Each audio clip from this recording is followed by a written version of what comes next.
Have you ever imagined that kindness could be as small as a drop of rain? This story hides a great moral that you'll discover right at the end. In the village of Brisamar, rain was rare, but whenever it came, a tiny creature named Nila appeared made of water and laughter. Nila wasn't like other drops. Her eyes sparkled like dew, and she left tiny rainbows wherever she touched the earth. Whenever someone felt sad, Nila would descend with the rain to keep them company with her twirls, jumps, and bubbly songs. But no one knew that Nila only lived while it rained. When the sun came out, she had to return to the clouds or vanish into the air. One day, she met Trumo, an old toad with crystal warts, who hadn't spoken to anyone since his pond dried up. Nila approached him shyly and danced on a leaf in front of Trumo. He stared silently but didn't move away.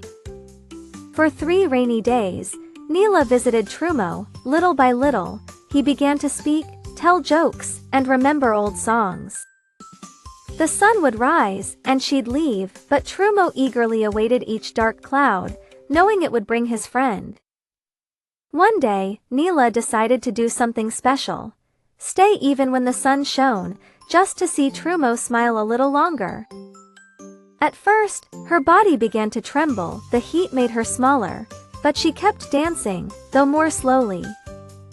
Trumo noticed Nila's sacrifice. Go back to the clouds, he begged, but Nila just smiled in reply. Suddenly, a warm breeze blew from the east. Nila burst into 1,000 drops, each brighter than the last. Trumo was left alone. A tear fell from his eye, mixing with Nila's last sparkle in the air. That night, the sky stayed cloudy for days. No one knew why it rained so much, but Trumo did. Nila had left her love behind.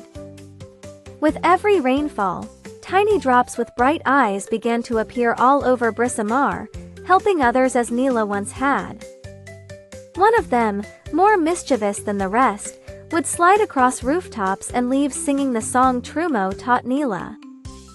Trumo, now an old toad, built a pond in Nila's honor. He called it Lake of the Kind Drops.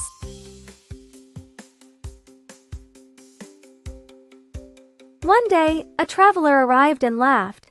"Do you really think drops can talk? That's just water." At that moment, the lake rippled, and a little drop jumped onto the traveler's hat, soaking him completely. "Ow!" he shouted, while the children laughed. Trumo winked. "Here, even drops have a heart." But something else happened. The soaked traveler noticed his old cane had begun to sprout green leaves again. He knelt, moved. The water had awakened something not just in his cane, but deep within himself. From then on, he stayed in Brisamar, teaching others to care for each drop, to listen to rain, to see puddles differently. And every time someone doubted the magic, a mischievous drop would tickle their nose. The drops didn't speak with words but left signs, reflections on windows, drawings in puddles, whistles on rooftops. Nila was no longer just one, she was all of them. Every kind drop that fell was part of her legacy. Brisamar bloomed, not because of the rain, but because of the love each drop carried, teaching without words, just by shining. And every so often, Trumo would sit under the rain, letting the drops whisper new stories into his ear. Moral: kindness, no matter how small, can touch hearts and multiply in thousands of beautiful ways. See you very soon with more magical stories that will take you to incredible worlds.